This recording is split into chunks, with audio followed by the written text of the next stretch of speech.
Alright, so here's this week's weekly Witch Queen campaign mission. It's the Ghosts. I'm doing a solo flawless master run. This is a quick and easy campaign mission. If you want to do it in a team, it's a really good one to farm. It's one of the quicker weekly missions, and you can really farm out some Ascendant Alloys pretty quick in this. I'm just doing it. I'm doing it solo flawless for the video. Obviously, you don't get anything for doing it solo or solo flawless, but this mainly just to this is the content I do. I'm trying to showcase what can be done with different various builds and different weapons, etc., and to challenge myself to do something, to push myself to get better at the game. And it's satisfying for me, especially when the grindy parts of the season are kind of over. Like once you get to that pinnacle cap and you're clear for GMs and you're at power or overpower for master content, there's not really a whole lot to challenge you, other than work on dungeons. You can do your solo flawless dungeon for a triumph. But just generally speaking, after the pinnacle grind, the game can get a little bit stale.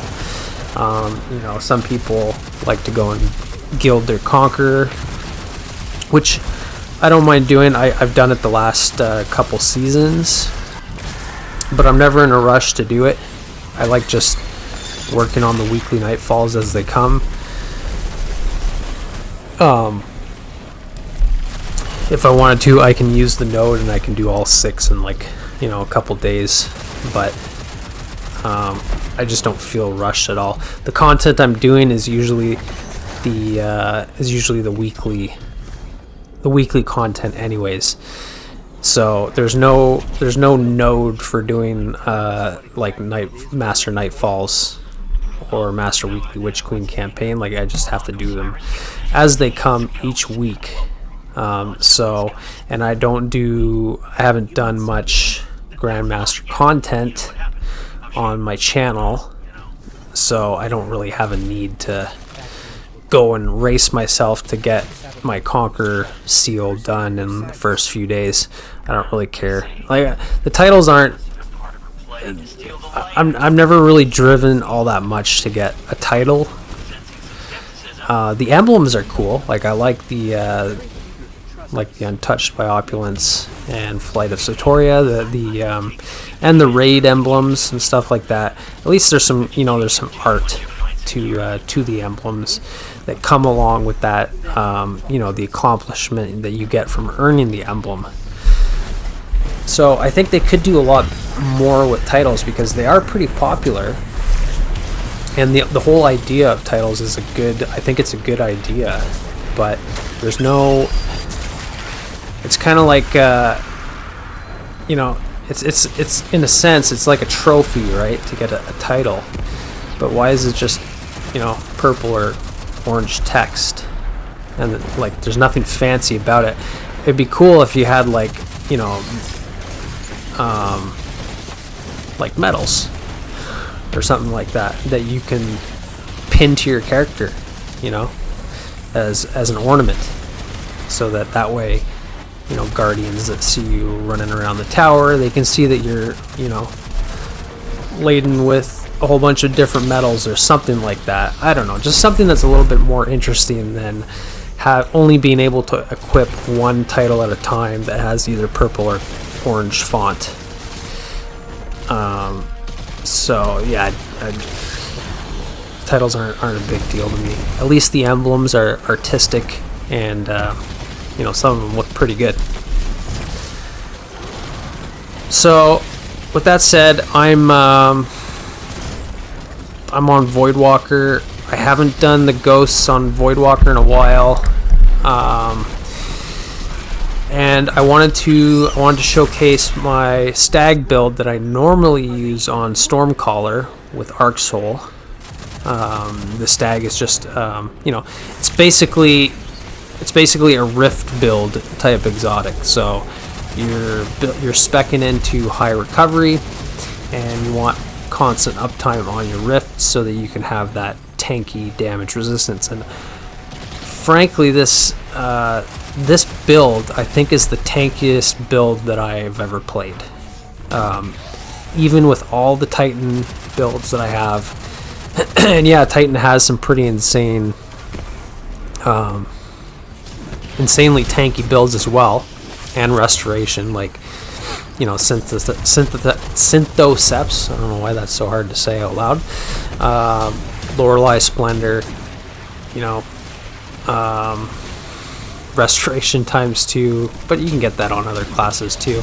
Overshields from Sentinel Titan. You know, there's some tanky options there, but the damage resistance you get from constant uptime on a healing rift is it works in Grandmasters really well, and like, you could just tank so much more damage than you could normally tank with other classes and subclasses. Like, the only thing that comes close to the DR of a Stag Warlock's Rift is really like just a Warlock's Well of Radiance on Solar. You know, excluding a Titan's bubble, obviously. That's just, you know, the bubble's impenetrable, so when you can get kicked out of your bubble, you could die inside your bubble. But yeah, a bubble is obviously a tanky ability as well. But those are supers, so I mean, as far as like abilities that you can constantly have uptime on, nothing really beats the Stag Rift, I guess. You know, maybe Sentinel Titans overshields from barricades, but I kind of like the idea of being able to shoot out of a rift and not have, you know, like a wall in my way. And yeah, I know you could use Rally Barricade, but anyways, basically all I'm saying is this is a really good tank class that you can run on Voidwalker. And yes, the obvious kind of best build that you can go with for Voidwalker, just in general, I would say, is Controverse Hold with Chaos Accelerant, Feed the Void, you know, get yourself a Wither Horde with Unstoppable Grenade Launcher, a Funnel Web with Overload SMG and a Taipan, and you know, you've pretty much got the meta loadout. You can see a lot of people have been running Grandmasters, Birthplace of the Vile, speed running through GMs and all that stuff with basically the same loadouts all the time. And I could do that, but I'm just kind of, I do enjoy metas. I enjoy like using stuff that's good, but I don't want to do the exact same thing that everybody else is doing all the time. I like to switch it up a little bit. So I'm using Osteostriga, which, you know, fair enough to say that's pretty overused SMG as well, but I've only used it in like one video this season. I don't think I used it at all in any videos last season, maybe one out of like 40 videos or something. So I'll use it sparingly, and when it synergizes like really well with the class, and especially if the class I'm doing is something a little bit unique or something that I haven't done in a while. But so basically, what is this build that I'm using with Stag Warlock? If you see me run this on Stormcaller, the idea is to have 100 recovery, have constant uptime on your healing rift, and therefore you have constant uptime on Arc Soul, which this season is amazing because Arc Soul got like a 50% damage buff or a rate of fire increase or something. I know you get rate of fire increase from being amplified, so I might just be confusing the two. But either way, Arc Souls are pretty nuts this season, and you know, Void has always been top choice to run, I think, in any of the seasons. It's just been kind of left out of the artifact like last season. You know, sometimes other subclasses have better mods to use that are in the artifact. So and then with obviously like the 3.0 reworks that we got the last couple seasons, you know, those were just, you know, everybody wanted to use the new 3.0 subclasses. So Void kind of got tossed aside a little bit over the last couple seasons, but it's really back in full swing this season. I would say I've seen more Void being used this season than any other season since Season of the Risen, which was, you know, obviously the release of Witch Queen with the release of Void 3.0. Not only that, but the Witch Queen campaign, like probably more than half the missions are just filled with Void shields. So, you know, just generally speaking for Witch Queen, like Void is top subclass choice to use. But yeah, so I've got the Stag so that I can have, and I've got 100 recovery, so I can have my uptime on my Rift. It's not quite back to back. I need a little bit of help because of attrition mainly. I can't quite refresh my healing Rift like back to back. Like there is going to be most often a brief window where I don't have uptime on my Rift. So for me to work around that, I'm using an elemental well build along with some other mods to increase the uptime on my Rift.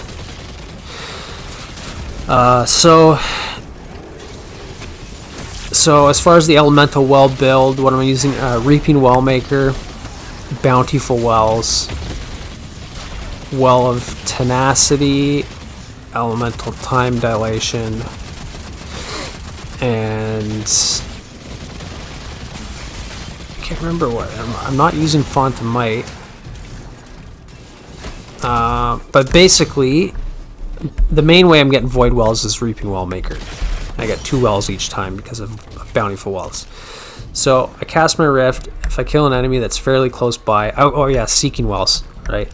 So the wells are going to come to me, and it's instantly going to give me a decent chunk of ability energy back. So as long as I can kill something that's close enough to me so that the wells can come to me after casting my Rift, then I could pretty much have back-to-back rifts. You know, and if simultaneously I pick up 1 or 2 wells of light from attrition, then that can also help me get my rift back faster. And then I decided if you use Child of the Old Gods, which is, you know, it is a really good aspect. It's a good feature to have if you're doing a rift build, obviously. But it can be a little bit tough with Warlock because all the aspects on Warlock are super good. Feed the Void is just easy devour.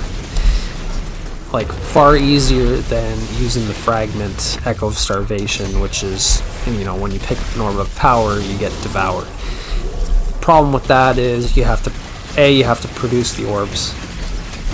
B, if your super's full, you generally can't pick up the orb unless you're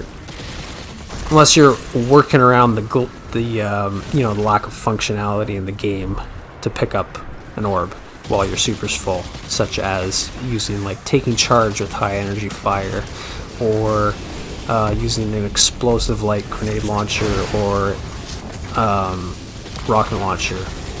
Or if you're on Hunter, you can use Feast of Light on Star Eaters, but you wouldn't really want to use Star Eater scales on Void anyway. But yeah, so the fragment is generally not that good. Also, you only get, I think, 5 seconds of Devour, maybe 6 tops on the fragment. With Feed the Void as the aspect for Warlock, you get like 8 or 9 seconds, I want to say, of Devour. Which in the end, it doesn't really matter all that much when you're chaining. Like if you're constantly getting kills, you're refreshing the timer on Devour anyways. But having that few extra seconds from the aspect It does make it a little bit easier to start, to get your chain going. Not only that, but just the fact that you can use any ability is going to proc devour. So your grenade kills, pocket singularity, like that's all you gotta do, and those are usually a guaranteed kill.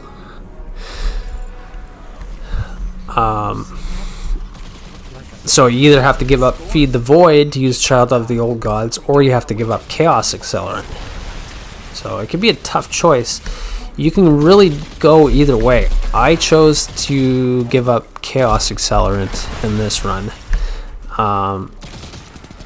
So Chaos Accelerant gives us the ability to charge our grenades, and it enhances the grenades.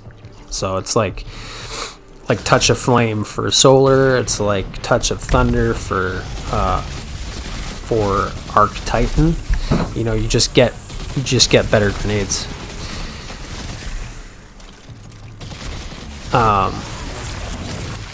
But I'm not playing into my grenade super all that much. I'm not getting wells from my grenade. I'm getting wells from my rift. And vortex grenades are good no matter what. And I am using Echo of, is it Remnants? The one that increases the linker duration of vortex grenades. That fragment actually gives you a longer duration of for your vortex grenade than Chaos Accelerant does. Chaos Accelerant increases the size and radius of your vortex grenade, but it only adds a second to the duration, whereas the fragment, I believe it's Echo of Remnants, but it's the one that increases the linger duration. That gives you 2 seconds, so it gives you more time than Chaos Accelerant does. So you can still have pretty good vortex grenades, even if you're not using Chaos Accelerant. That's why they're good on every class, and really good on Heart of Inmost Light as well, because there's a number of fragments that you can use to enhance your vortex grenades. You don't just need an aspect. And frankly, I didn't want to spend time charging my grenades anyways. I want to do the mission. I want to cast my rift as frequently as possible, and then I could just toss my grenade out quick, one and done, get back to my weapons, get back to killing stuff, get back to sending my Child of the Old Gods off to weaken whatever target. And I am using Echo of Undermining with my vortex grenades as well, and I'm using the seasonal artifact mod, Lord Kelvin's Basilisk, so that I can stun Overload champions with my grenade. So there's a lot of weakening going on, and the other part of the well build for the Stag on Void, it actually makes it the tankiest subclass to run Stag on, at least in my experience, because of Well of Tenacity. So Well of Tenacity, it's a void-based combat mod, which will be changing next season, because we're not going to have elemental affinity associated mods anymore. So we'll see what we got to do next season with builds and stuff. But for now, this is how it is. So I'll go over it anyway. But Well of Tenacity gives you 3 seconds of damage resistance when you pick up a Void Well.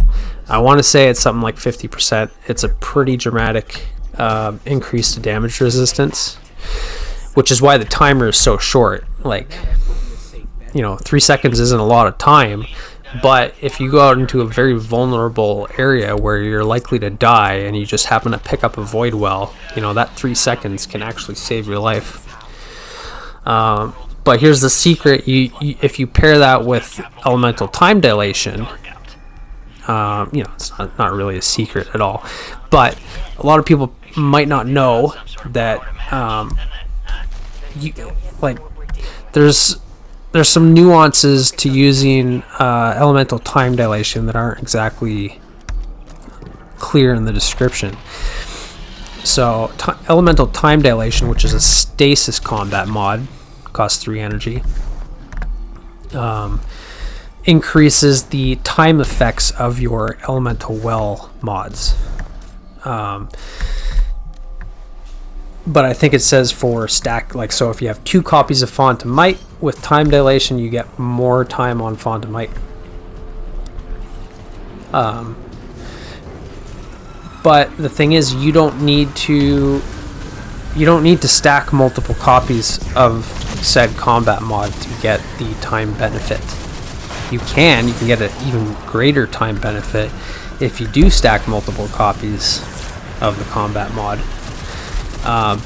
But for Well of Tenacity specifically, you get a 300% increase to your time just by using elemental time dilation. You only need 1 copy of Well of Tenacity. That's it. Pair that with time dilation, and instead of having 3 seconds of resist, you have 9 seconds. So it's huge. 9 seconds of damage resistance, that can basically save me.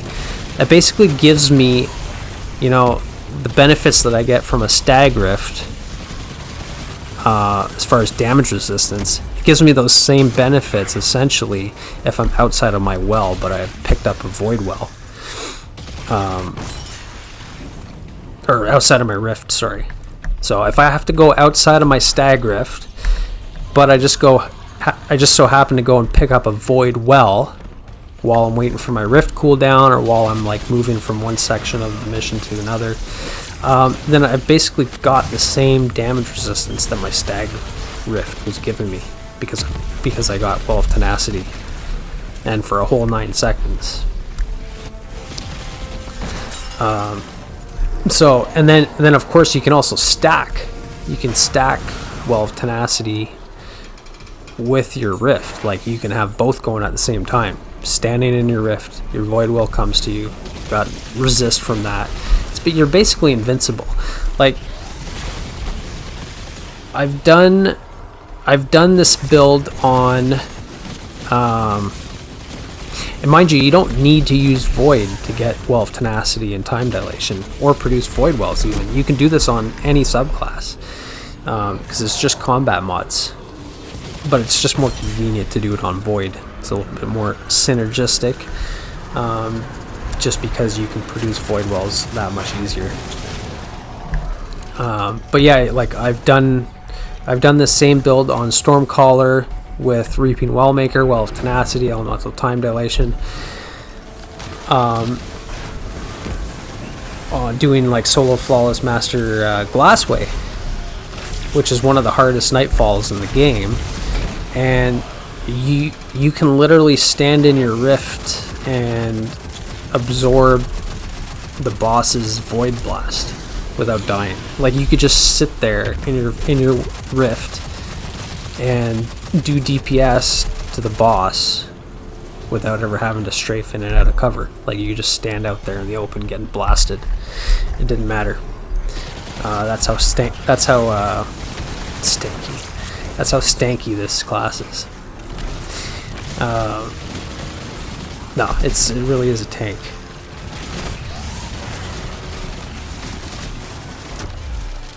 So it's just nice to switch it up a little bit, and it's a little bit like easy mode. So maybe I shouldn't rely on Stag so much. I do want to switch it up for Stormcaller at least. I've pretty much exclusively ran the Stag on Stormcaller. Not so much on Voidwalker, although I haven't done a lot of Voidwalker content, but normally if I'm doing like Grandmasters or, just weekly stuff that I gotta do, raids, dungeons, GMs, pinnacles, like usually if I'm using Voidwalker, it's because I want to get whatever I'm doing fast and just run Controverse Hold with Chaos Accelerant and Feed the Void, and it's a lot of fun, and probably the most potent class that there is. But But if I'm gonna do solo flawless stuff, like I would say if I had to pick any build to solo flawless most things, guarantee myself sort of an easy go, then it would be a stag build for Warlock.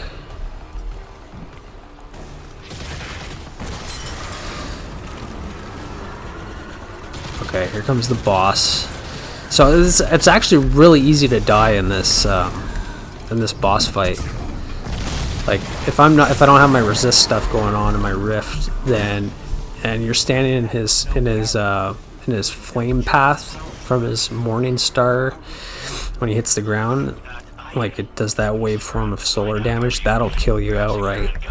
And he can also just hit you. He can physics you into a wall, kill you very easily that way. But once you've done this a few times, you kind of know what the boss is doing. He actually kind of gets locked into a position when he does his morning star attack, so you know that as long as you can avoid his solar blast, he's actually vulnerable for a couple seconds after he does that, which makes it easy to either get away from him or do some damage to him. Like you could probably even go up to him with lament or something and sword him. But either way, that's this week's mission. There's my alloy, and that's it. I'll see you in the next one. Take care.